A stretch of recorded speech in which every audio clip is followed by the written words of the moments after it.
Okay, so we have this example right here that explains qualia. And the reason why I wanted to explain qualia, now we're going to go branch off to the main idea, is, 3-4 years of age. I was 3 to 4 years of age. This is going to be from my personal experience. I have this sort of language that I formulate within my own head, right? I don't know what this language is. It's because most of the language that we speak, that we acknowledge as a kid, it just experiences. Oh, I see this, I see that, I acknowledge this, I acknowledge that. It's just a form of internal communication that we can't express. And what happens? Okay, this is the wonderful thing about what makes us human, right? How we communicate with others, right? What happens is that if we say we have a language, right? Let's say that we have English or whatnot. We have some sort of language, and this is here point. This is point A, point B, right? What's okay? I have one illustration of a way to explain this is that our brain is trying to communicate with point B, but it's in a different wavelength where maybe I'm communicating like this to B, but it's not working, right? And we have to find the right wavelength. We have to find the right frequency until it hits B.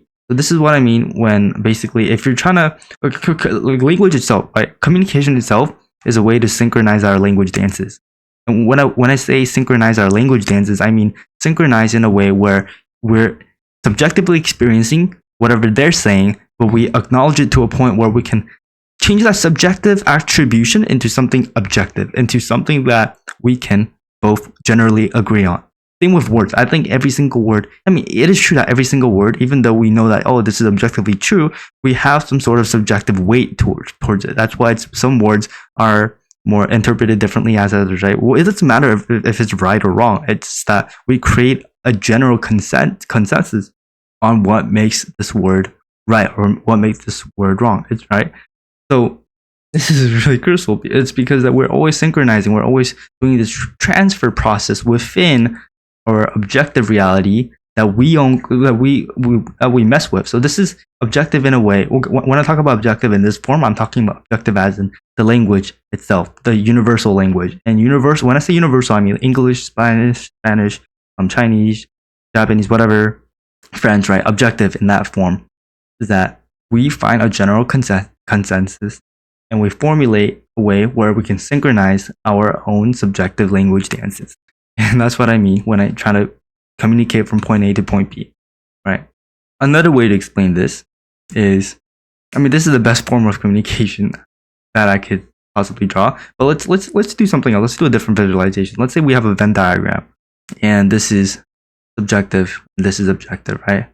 And this is me right now when I was 3 or 4, right? I'm experiencing all these subjective languages, subjective self, but we can't express it objectively. And then what happens is after the years progress, after time progresses, right? After time becomes more significant as my brain develops, what I'm doing is I'm pretty much having the ability to change the subjectiveness, to connect the subjective with the objective. So I should be moving the subjective towards the objective, where now we have a middle ground. Now, I think this formulation is really important to describe other things as well, but I'm going to start with how we subjectively and objectively experience. So now we have this middle line, this duality of both, this awesome middle line that we can pretty much have a conversation with. This is how we communicate. We're synchronizing our language dances right here. This is the middle line, right?